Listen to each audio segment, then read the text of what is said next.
When an event like this happens in Venezuela and it works its way back onto the front page consciousness of the mainstream media, I always get this inundation of people that, of course, are just parroting the pill popper down in Palm Beach, saying, well, socialism always fails, and this is blah, blah, blah, this, that, and the other. When, if you have more than an 8th grade education, you would understand clearly that things are much more complicated than that. In today's video, for those people, I am going to walk through this in a way that even you could understand it. I've done this before, and for those of you who've been with the channel who understand it, bear with me, because I think it's important to understand when the U.S. decides it wants to kill the leader of another country, of course using a proxy country like Colombia, that people understand the reasons why.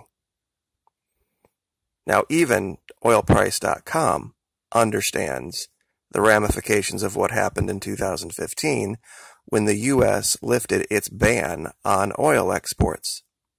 Most people didn't know this, that prior to 2015, it was illegal for the U.S. to export oil for profit to anywhere in the world. And strangely enough, that's exactly when things fell apart in Venezuela. When the U.S. saw itself, and I should say when I say the U.S., I say U.S. oil companies, found themselves in a position to profiteer off of the rest of the world like they have been the U.S. for so long. So we'll walk through this slowly. This chart pretty much explains everything.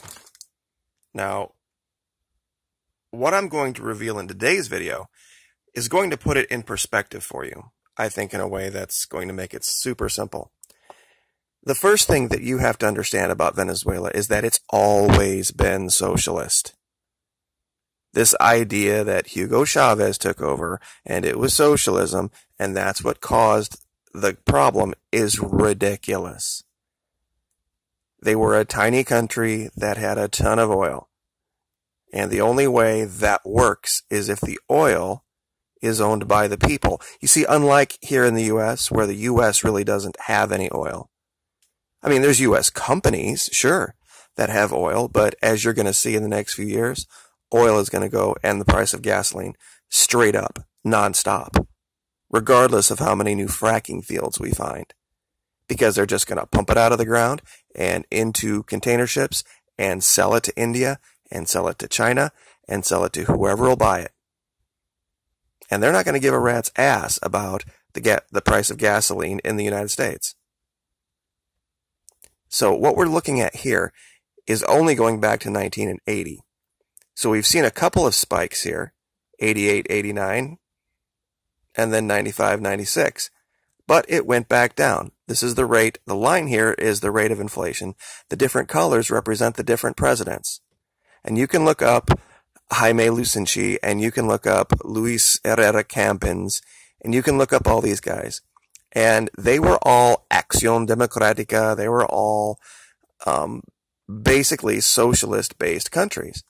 That the oil that was pumped out of the ground was sold by the government, and the money was then used to finance food purchases, everything going on in the country.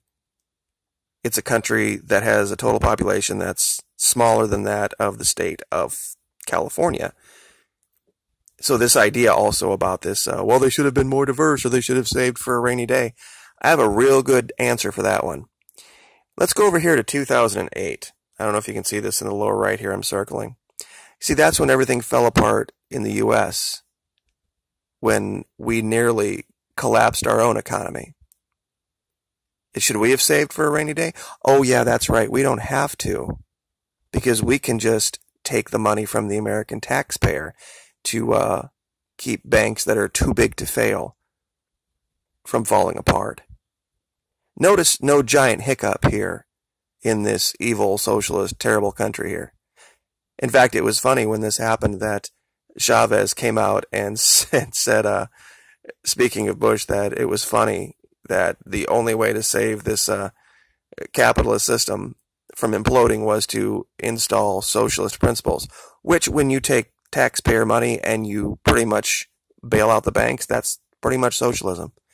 But as you can see, in the green bars back here are revenue in billions of dollars from oil. So as you can see through here, there were price, and you can look this up going back to 80. There were fluctuations in the price of oil up and down, and everything was fine. I mean, just like any other country, they had problems. What everybody doesn't get is down here. 2014, 2015, what happened? Well, what happened is the U.S. decided it wanted to enter the oil markets, and they needed to take somebody's place. And you can read about this. Let's see if I can find the right article. Here we go. This is from the BBC.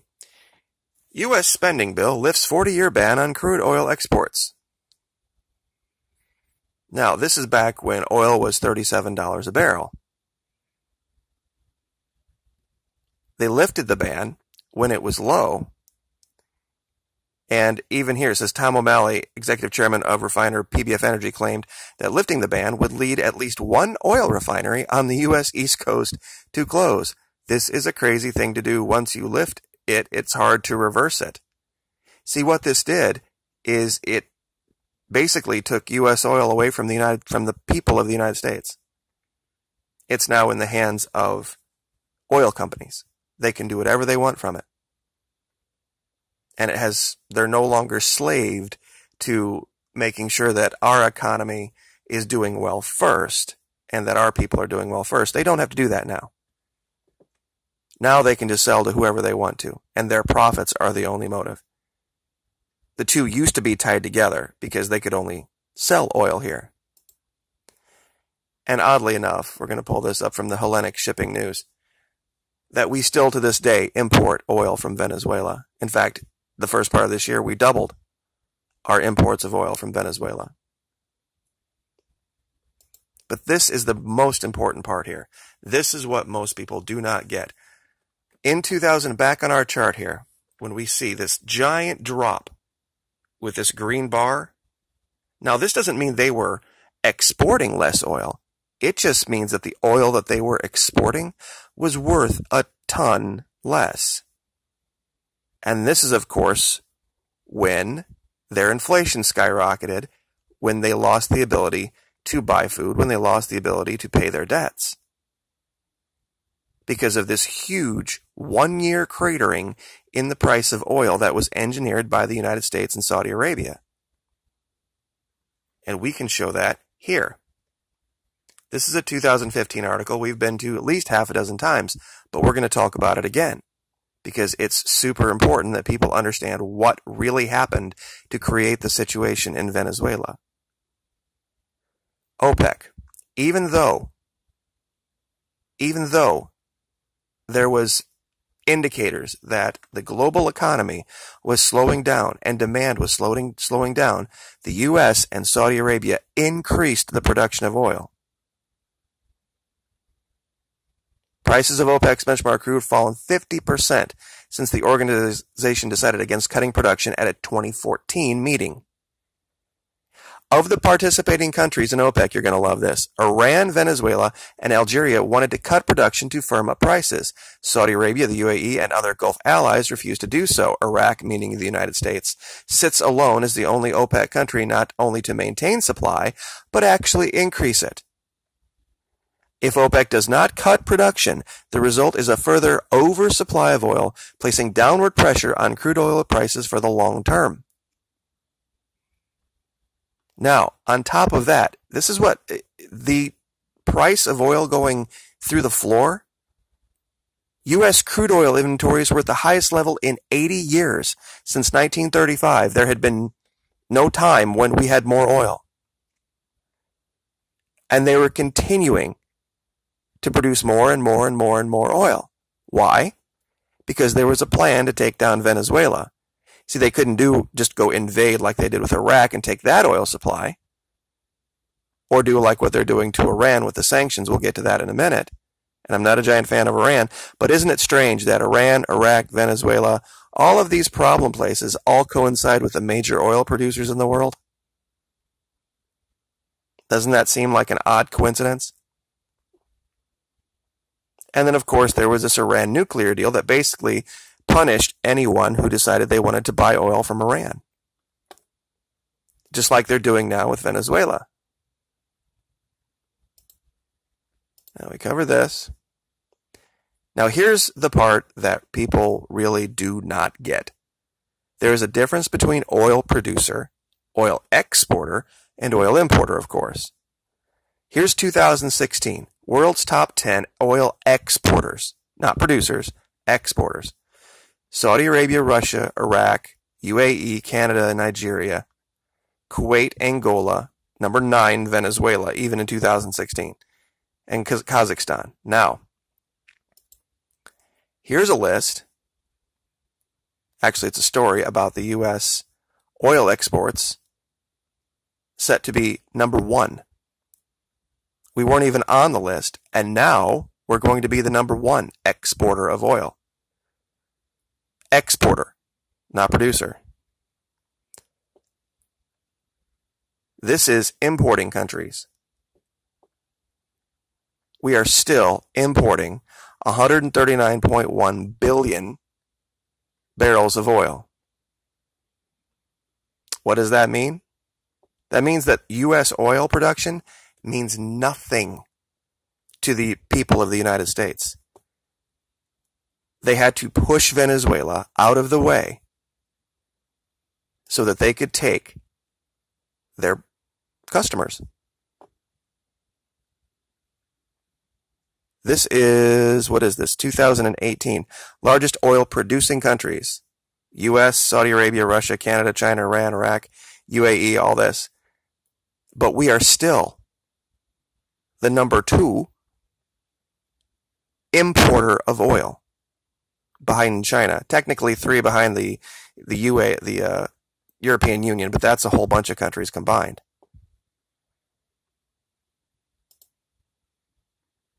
This was a coordinated strike, a coordinated takedown.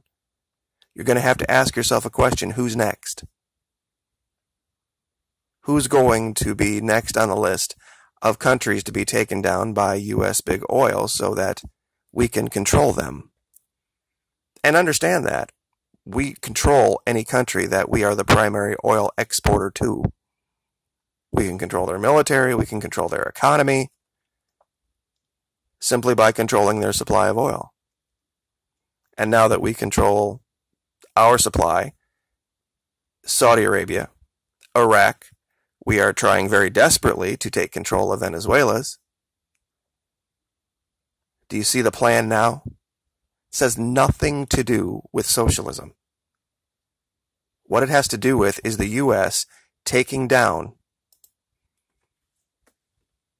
oil producers so that they can control, and by they I mean big oil companies, these markets.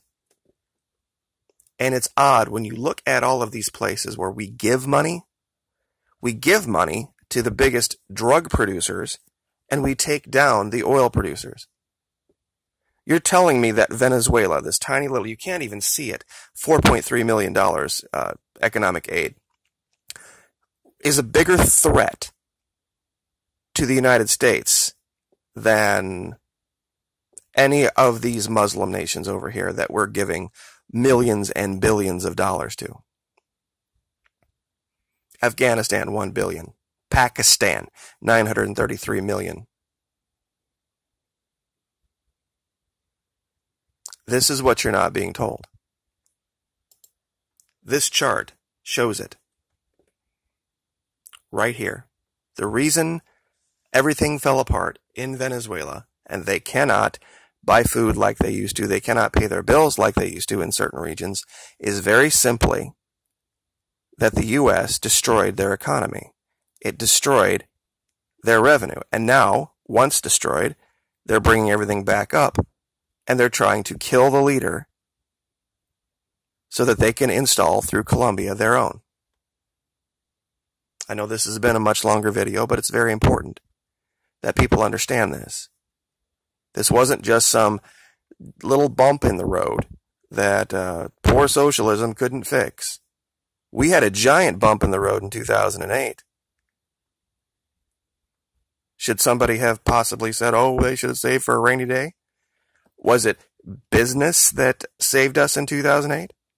Was it capitalism that saved us in 2008? No. It was government saying, yeah, we allowed all this corruption to go on for so long, and now we're going to let the taxpayer bail it out. And it would have cratered our economy and our country too if the world reserve currency wasn't the fiat dollar. So, anyway, I will leave it there. Even some Venezuelans don't understand this because it's fairly complicated to understand how these markets work. Oil is not like anything else on the open market. It's controlled. The price of it, the supply of it, heavily controlled. And now big oil companies are in the driver's seat, not the U.S. We'll leave it there. Like, share, subscribe.